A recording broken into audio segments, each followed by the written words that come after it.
साहिल ने पुलिस पूछताछ में खुलासा किया, साक्षी का जबूल नाम के एक लड़के से अफेयर हो गया था। जबलू नाम के एक लड़के से अफेयर हो गया था। जबलू के चलते साक्षी उससे दूर हो गई थी। जबलू दबंग लड़का और वो मुझे मार सकता था। तो साक्षी हत्याकांड में एक नए नाम की एंट्री हुई है। साहिल ने पूछताछ में बताया कि एक नए लड़के से साक्षी का अफेयर हो गया था, जबलू जिसका नाम बताया जा रहा है, और उस वजह से जबलू एक दबंग लड़का था और वो मुझे मार सकता था, ये बताया साहिल ने। और अब तक की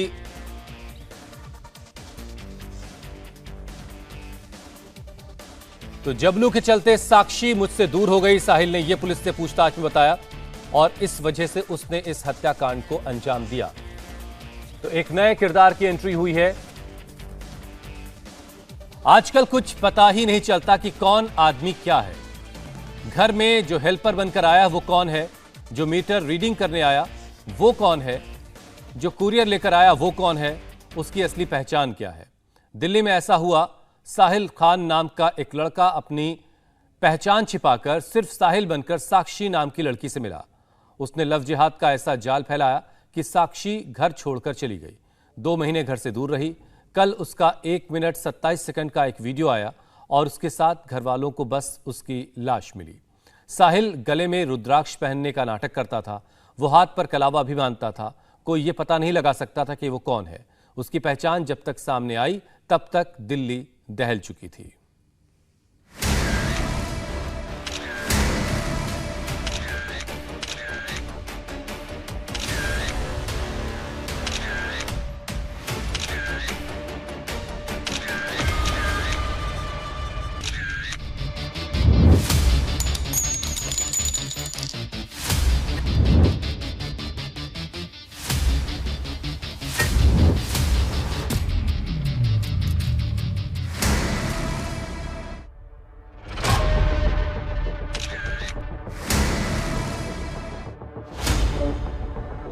हाथ में कलावा, गले में रुद्राक्ष, साहिल खान को दिल्ली का नया जल्लाद कहा जा रहा है।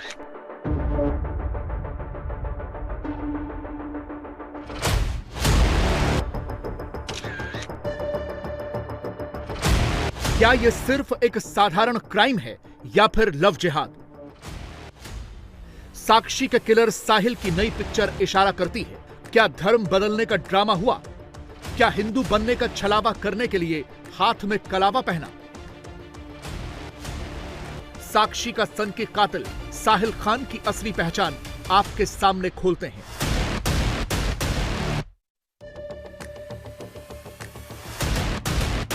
दिल्ली वालों खबरदार, ऐसे बहरूपिया लड़कों से बेटियों को बचाओ। लव जिहाद वाला जल्लाद कैसा होता है, इस सीसीटीवी वीडियो को देखने के बाद बहुत डर लगता है। साहिल ने साक्षी को 16 बार चाकुओं से गोदा।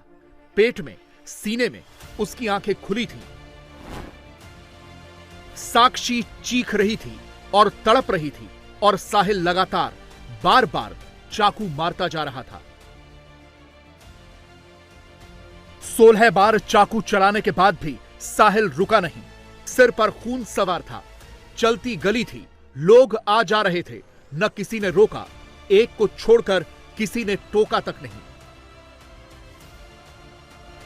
चाकू चलाने के बाद साहिल ने 3 बार पैर से मारा।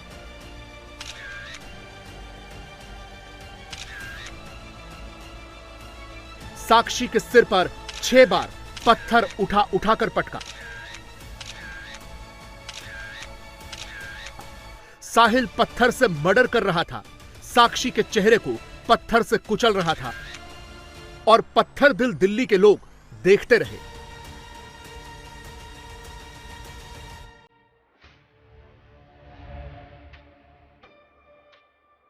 लाल शर्ट में आए एक शख्स ने साहिल का हाथ पकड़ने की कोशिश भी की, लेकिन साहिल नहीं रुका।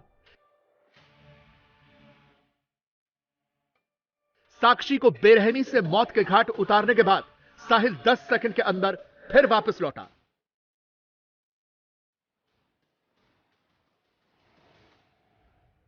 फिर एक बार पत्थर उठाकर मारा। साक्षी ने दम तोड़ा या नहीं, यह देखने के लिए फिर 2 बार उसे पैर से मारा। दिल्ली के शहबाद डेरी इलाके में रात 8:45 पर साहिल ने साक्षी का कत्ल किया। उसे बेरहमी से मौत के घाट उतारा। 1 बार नहीं, 2 बार नहीं, 16 बार चाकुओं से गोदा, पत्थर से उसका सिर कुचला। उसकी लाश को भी साहिल पैर से मारता रहा।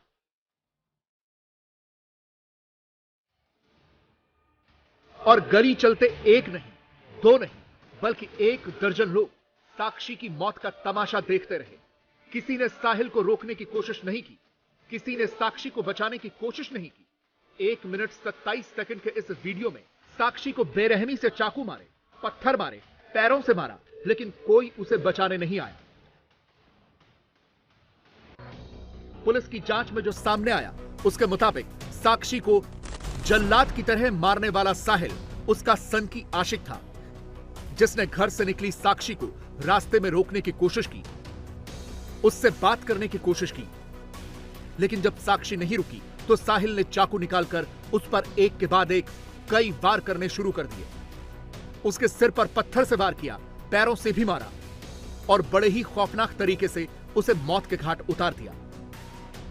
ये जो जगह है ये शहबाद डेरी इलाका है, पास में इसके जेजे कॉलोनी है।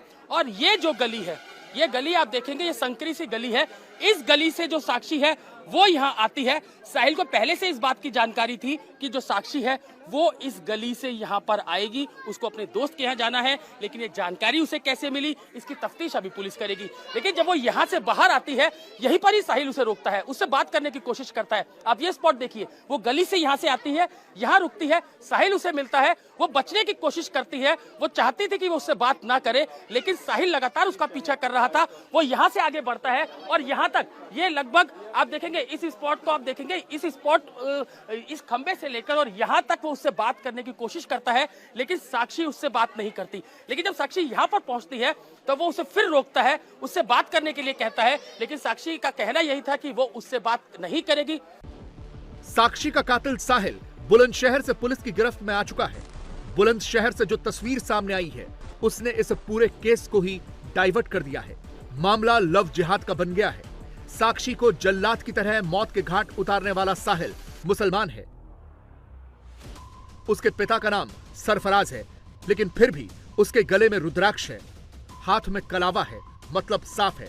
ना तो ये रुद्राक्ष है और ना ही ये कलावा है, ये केवल हिंदू बेटियों को अपने जाल में फंसाने वाला छलावा है। क्या साहिल ने साक्षी को गुमराह किया? क्या साक्षी लव जिहाद का शिकार हुई? क्या साहिल का झूठ पकड़ा इसलिए साक्षी को मार डाला?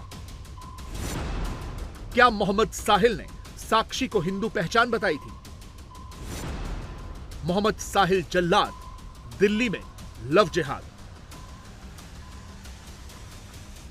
क्राइम फॉर पैशन है। वैसे तो इन्वेस्टिगेशन जब होगा तब उसके बाद पता लगेगा कि क्या कारण था, क्या सर्कमस्टांसेस था, क्या न्यूएंसेस हैं इस केस के। लेकिन एट फर्स्ट इंस्टेंस जो बात सामने आई है उसमें ये क्राइम फॉर पैशन है। बच्ची की जानकारी इस लड़के से थी, शायद या तो कोई झगड़ा हुआ है या बच्ची ने बात करना बंद किया है। इसका रोष और इस कदर कि इस नृशंस हत्या को उसने अंजाम दिया है, यह एक निश्चित रूप से एक दुर्दांत सा अपराध है। जिस तरह का हैवानियत दिखाई है एक्यूज्ड ने, अब उसे हम पकड़ के ला रहे हैं। हम साक्ष्य इस तरह से इकट्ठे करेंगे और इस तरह से हम कानून और न्यायालय के सामने इस केस को पेश करेंगे ताकि कड़ी से कड़ी सजा दिलाई जा सके इस एक्यूज्ड को, मौत की सजा तक। एक बहुत महत्वपूर्ण सवाल मैं आपसे पूछ रहा हूँ। तस्वीर आई है इस एक्यूज्ड की, उसने हाथ में कलावा पहना है। कहीं आपको लगता है कि नाम कुछ और रखकर और धर्म कुछ और बताकर इस तरह की घटनाएं की जा रही है? देखिए, ये इन्वेस्टिगेशन का मसला है। ये इन्वेस्टिगेशन में आगे चल दूध का दूध पानी का पानी हो जाएगा। पुलिस इन्वेस्टिगेशन में लव जिहाद वाले एंगल पर भी जांच होने वाली है। साहिल के हाथ में कलावा और गले में रुद्राक्ष वाली तस्वीर सबके सामने है, लेकिन अब केरला स्टोरी जैसी फिल्मों का विरोध करने वाला गैंग एकदम खामोश है। अब किसी को साहिल का धर्म दिखाई नहीं दे रहा। साक्षी की मौत के खौफनाक वीडियो पर किसी का कमेंट नहीं आया है। सोशल वर्कर और फिल्म डायरेक्टर अशोक पंडित ने साहिल की तुलना कसाब से की है। बीजेपी भी सवाल उठा रही है, हिंदू बेटियों को टारगेट करने वालों को आखिर कौन शह दे रहा है? गली गली कितनी केरला स्टोरी, आखिर कितनी, कब तक बेटियों को इस तरह मारा जाता रहेगा, ऐसे निर्दयता के साथ, इस प्रकार कुचल कुचल के। और अभी इसी दिल्ली में श्रद्धा के साथ भी यही हुआ था। अभी तक श्रद्धा के हत्यारे को भी कोई फांसी नहीं हुई, वो भी अभी तक जिंदा है। लेकिन ये तो ऐसा लग रहा है हमारे हर गली में, हर शहर में, हर मोहल्ले में केरला स्टोरी बनाई जा रही है। बहुत शर्मनाक है। अब ये नहीं बोलेंगे जो केरल फाइल का विरोध कर रहे थे। मेरे को जो जानकारी मिली है, 16 साल की नाबालिग बच्ची के साथ जो दुर्घटना घटी है, बहुत दुखद है।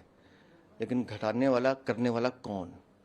क्यों एक ही संप्रदाय के वो लोग बार बार आगे आते हैं? अगर हिंदू लड़की अपनी इच्छा से वो नाबालिग बच्ची मना कर रही है, तो एक ही संप्रदाय के लोग क्यों इस तरह की हरकत करते हैं? आज भी वही हुआ है। साक्षी को खौफनाक मौत देने वाले साहिल का इंस्टाग्राम प्रोफाइल देखिए। लव यू डार्क लाइफ, दारू लवर, यारों की यारी सब पर भारी।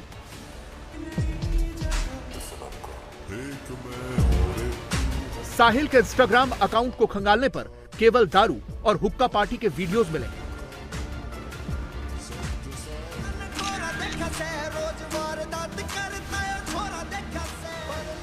साहिल किस टाइप के गानों पर रील्स बनाता था और कैसे हाथ में हथकड़ी लगाकर खुद को गुंडा टाइप बताता था, ये सब आपको उसके इंस्टाग्राम अकाउंट पर मिल जाएगा।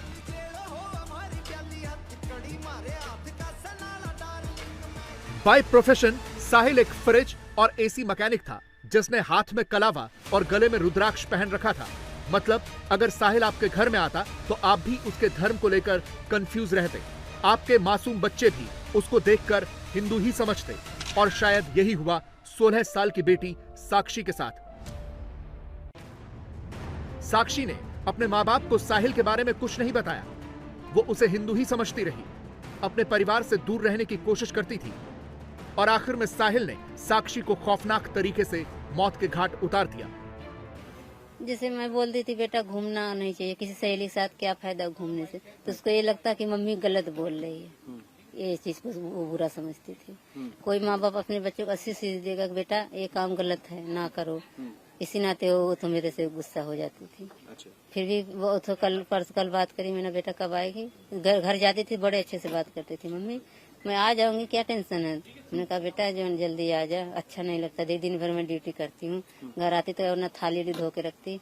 हाँ मम्मी मैं धो के सब कुछ करके रख दूंगा, तू टेंशन की बात के लिए। कल भी मेरे से बात करी। नीतू को फोन पे मैंने कॉल किया था, तो उसने कॉल इसी ने उठाई। मैंने कहा हेलो नीतू, करे नीतू नहीं बोल रहा, मैं साक्षी बोल रहा हूँ। तो मैंने कहा बेटा कब तू आएगी? करे मम्मी आ जाऊंगी ना, तू क्यों टेंशन ले रही, मैं पापा का बेटा बन के दिखाऊंगी। मैं एक सवाल ये कि आपको इस साहिल लड़की के बारे में कुछ नहीं पता? नहीं। क्या ये संभावना है कि नीतू को पता हो, क्योंकि वो वहाँ रहती थी? नीतू को पता हो सकता, हमें नहीं पता था। साक्षी की मां भले ही साहिल के बारे में नहीं जानती थी, लेकिन साक्षी की सहेली नीतू को साहिल के बारे में एक एक जानकारी थी। नीतू वही लड़की है जिसके घर पर बीते 10 दिनों से साक्षी रुकी हुई थी। नीतू ने बताया कि साक्षी साहिल को पिछले 3-4 साल से जानती थी, लेकिन अब उन दोनों की बात नहीं होती थी। दूसरी तरफ आरती ने बताया कि मामला एक तरफा प्यार का था, इसलिए साहिल ने साक्षी को मार डाला। एक तरफा प्यार का मामला है और कुछ नहीं है। लड़का पीछा करता था, साहिल पीछा करता था। साक्षी ने बताया कि तंग करता है। नहीं कुछ भी नहीं बताया, लड़की ने कुछ भी नहीं बताया हमें। दोनों जानते थे एक दूसरे को पहले से? वो नहीं, वो उस लड़के को नहीं जानती थी, वो लड़का एक्चुअली परेशान करता था बस। आपको कैसे पता क्यों परेशान करता? साक्षी ने शेयर किया आपसे। आरती कब से परेशान कर रहा था? उसको बताएं। वो परेशान कर रहा था क्योंकि हमें भी कल रात में ही पता चला है, वो अभी हमारे दोस्त के थ्रू ही पता चला है एक्चुअली। क्या साहिल की आइडेंटिटी आपको पता थी कि वो मुस्लिम है, क्योंकि उसने कलावा बांधा हुआ था? नहीं एक्चुअली ये हमें भी नहीं पसंद, मैंने तो कभी लड़के को देखा ही नहीं है। मेरी तो जान पहचान इससे 6 या 7 महीने ही हुए होंगे इस लड़की से, लेकिन वो लड़की पहले से साहिल को जानती थी, करीब 3-4 साल से। 3-4 साल से जानते थे। आपको मालूम था इसका लड़की का 3-4 साल से? नहीं सर, उस टाइम तो यार मेरे को मालूम नहीं था, लेकिन जब ये मेरे बिल्कुल क्लोज आ गई उसके बाद इसने मुझे बताया था कि दीदी साहिल नाम के लड़के से मेरी दोस्ती है। तो अगर दोस्ती थी तो इसने फिर चाकू? सर इनकी लड़ाई चल रही थी काफी टाइम से। किस बात? बात ना कर रही थी। तो आपने कभी इनके माँ बाप को इतला की कि भाई ऐसा मामला?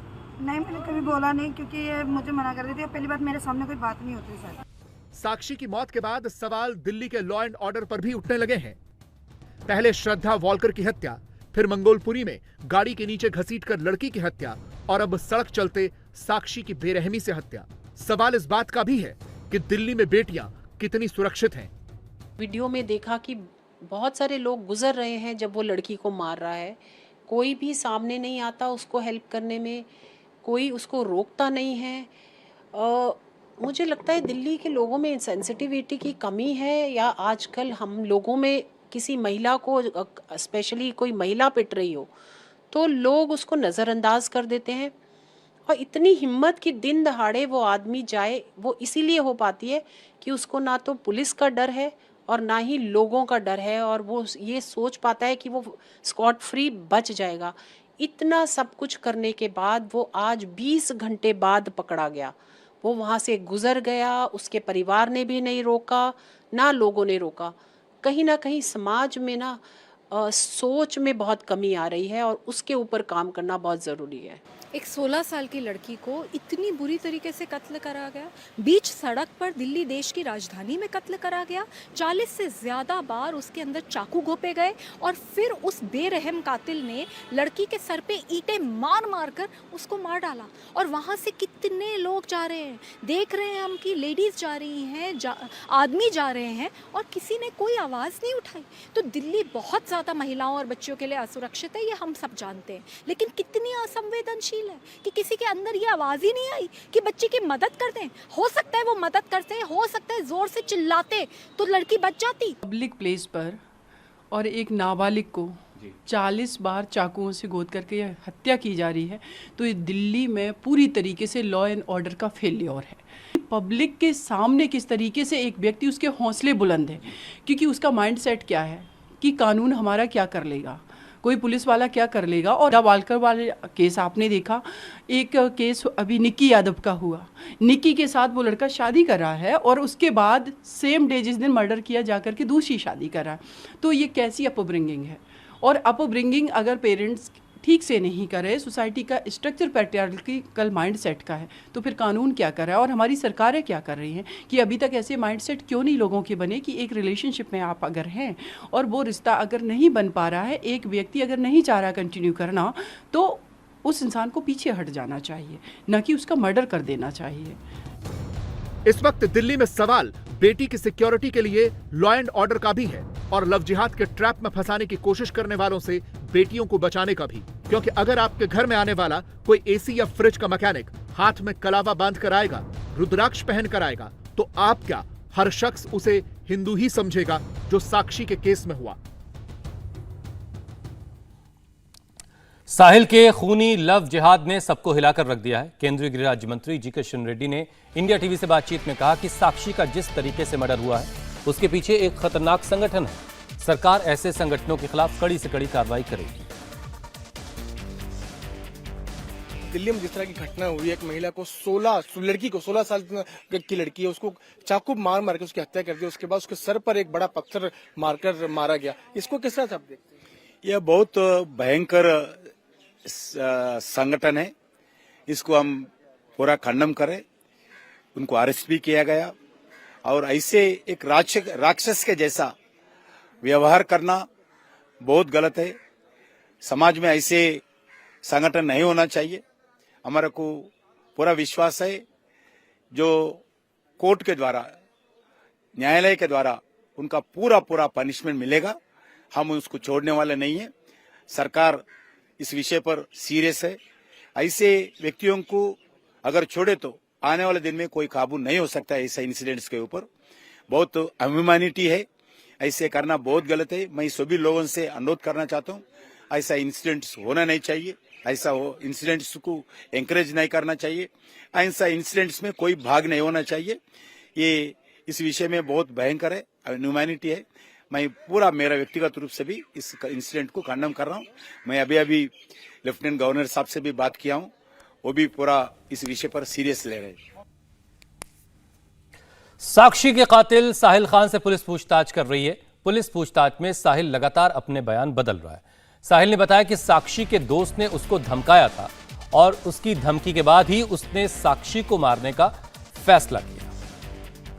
और ज्यादा अपडेट के साथ हमारे सहयोगी अतुल भाटिया इस वक्त हमारे साथ जुड़ चुके हैं। अतुल, पुलिस पूछताछ में और क्या क्या बातें सामने आई? जिस एक लड़के का जिक्र कर रहा है साहिल, उसके बारे में क्या अपडेट आया है? उससे और क्या पुलिस जानकारी जुटा पाई है?